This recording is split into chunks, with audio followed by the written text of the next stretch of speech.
சொல்றாங்க, ஒரு மூட்டை அந்த விவசாயிகள் நேரடி கொள்முதல் நிலையத்தில் கொடுக்கணும்னா 60 ரூபாய் லஞ்சம் கொடுக்கணும்.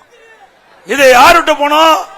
ரத்தத்தை வியர்வையாக சிந்து உழைக்கின்ற விவசாயியுடைய பணத்தை சுரண்டுகிற அரசு தேவையா?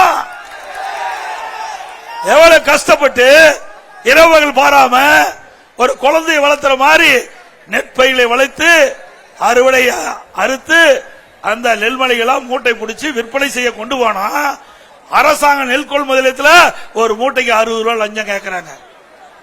ஆக இந்த அரசு தேவையா? விவசாயியிடம் கொள்ளையடிக்கின்ற அரசு தேவையா? இன்றைக்கு டெல்டா மாவட்டம்னா திமுக கோட்டையாம்.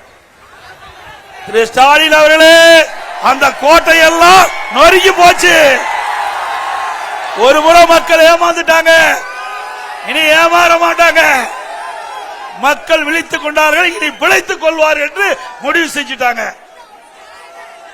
நீ எந்த வித நடிப்பு நடிச்சாலும் இந்த நடிப்பு எடுபடாது. திரு ஸ்டாலின் அவர்களே, நீங்க பல அவதாரம் எடுத்து பார்த்துட்ட, ஒன்னும் நாட்டு மக்கள்கிட்ட எடுபடல. சிந்திச்சு பாருங்க.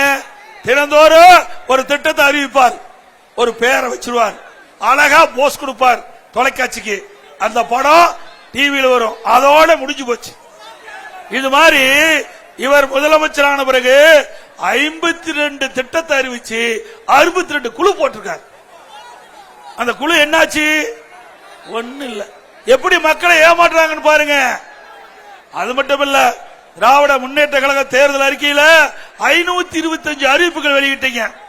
இதுவரை 10% அறிவிப்புகள் கூட நிறைவேற்றப்படல. நிறைவேற்றாங்களா? மக்களை ஏமாற்றி தந்திரமா கவர்ச்சிகரமா பேசி வாக்குகளை பெற்று கொள்ளைப்புறத்தின் வழியாக ஆட்சி அமைத்த அரசாங்கம் திமுக அரசாங்கம். இன்றைய தினம் திராவிட முன்னேற்ற கழக தேர்தல் அறிக்கையில் குறிப்பிட்டிருக்கிறாங்க, 100 நாள் வேலை திட்டத்தை 150 நாளாக உயர்த்தினாங்களா? அந்த 100 நாள் வேலை திட்டத்தில் பணிபுரிகின்ற ஊழியருக்கு சம்பள உயர்வு உயர்த்தினாங்களா? ஆனா 100 நாள் போய் 50 நாளைக்கு வந்துட்டு